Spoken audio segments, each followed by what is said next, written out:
The U has a new head coach. Mario Cristobal spoke at ACC Media Day today, taking over his alma mater after 4+ years at Oregon. There, he put up a 35-13 record, winning 2 Pac-12 titles and the Rose Bowl in the 2019 season. Now he returns to Miami, his hometown, into a school where he won 2 national championships as a player.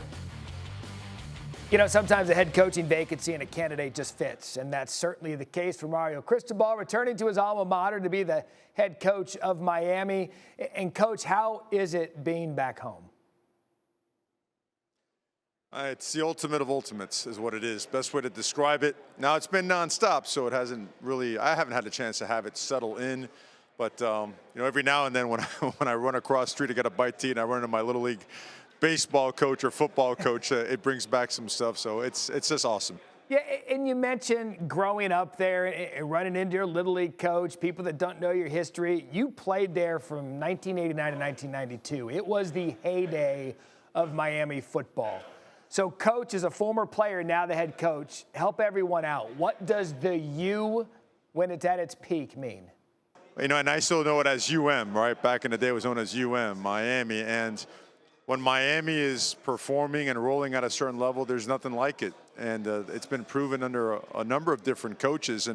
But the key to all that was not the flashy stuff or proclamations or tweets or, you know, T-shirts. It was all about the work, man. The work done on the Green Tree practice field. That thing looked like a Pro Bowl, you know, on weekday afternoons and on weekend scrimmages. And I used to be a guy that went out there at every opportunity as a kid before high school and during high school to watch that work. And I loved it. I was completely attracted to it.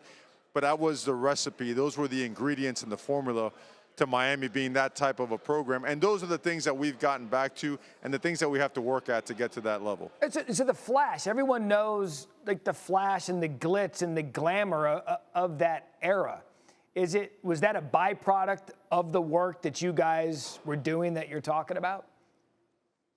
100%. I mean, take a look at our city. Our city was built by really hard-working people, you know.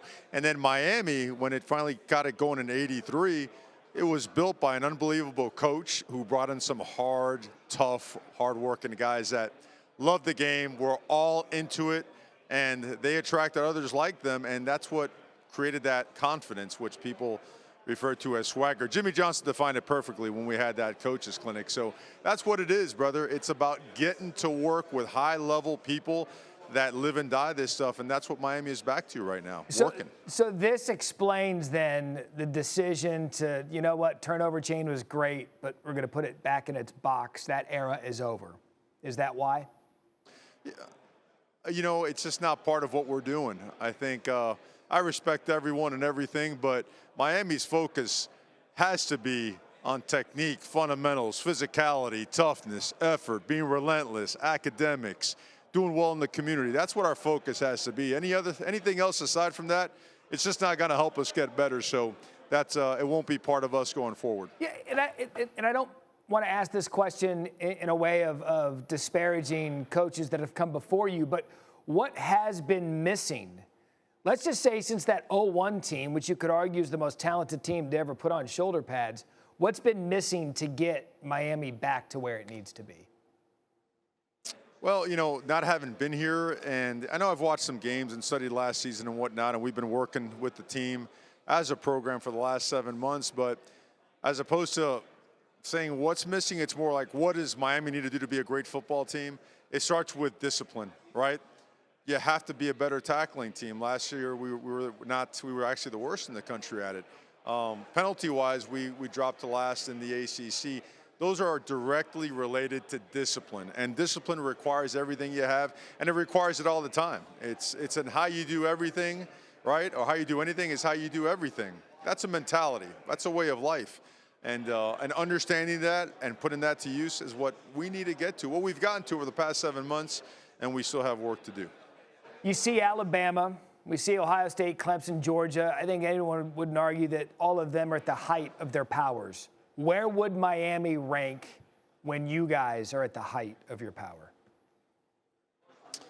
Well, we talk about comparing those teams back then to some of these teams now. They're all comparable because they were all winning multiple championships. So comparing times and eras, those things can get tricky and dicey, and next thing you know, you're on the front page of a Twitter post or whatnot. So I don't get any of all that stuff, man. I know this is I've been fortunate to be a player under one and to be a coach under another, the ones that we just mentioned. And the parallels are just strikingly, just glaringly common and clear. It's about the right people that are talented, but also have the mentality and the discipline to work at a certain level on a consistent basis to get after and take things to another level. Yeah, I'm proud of you for avoiding the Twitter clickbait. I thought for sure maybe just to get a little something out there to generate some buzz. Coach, I'm proud of you that you're trying to avoid all of that this media days. Well, yeah, it's been one of those days, man. It's been like Donkey Kong around here a little bit. You get a great quarterback back in Tyler Van Dyke, getting a lot of preseason buzz. Offense has some skill guys returning, very young on that side of the ball. You bring in Josh Gaddis from Michigan. What's the comfort level knowing that a lot of that offense is back? There's a level of, I wouldn't say comfort, I'd say excitement, just because there's a quarterback that's extremely talented and has a high capacity. He can handle a lot now, and he understands the game inside and out. He understands the other side of the ball. He understands leverage, numbers, angles, all that stuff. He's great at dissecting coverages. He's extremely decisive, and off the field, his demeanor, his work ethic matches that of the best. He's that type of a guy, so he is a complete and utter blessing, elite human being as he is a competitor, and he's surrounded by a strong core that is having a heavy influence on our team, and our team is working hard. Sure. Credit to our players, because change is hard, brother. Change is hard, and I'm pretty difficult. We run a very demanding program that requires everything that you have, and they've taken to it. They've done a great job attacking it, and more is coming at them. We're not going to take our foot off the gas. Thanks for watching ESPN on YouTube. For live streaming sports and premium content, subscribe to ESPN+.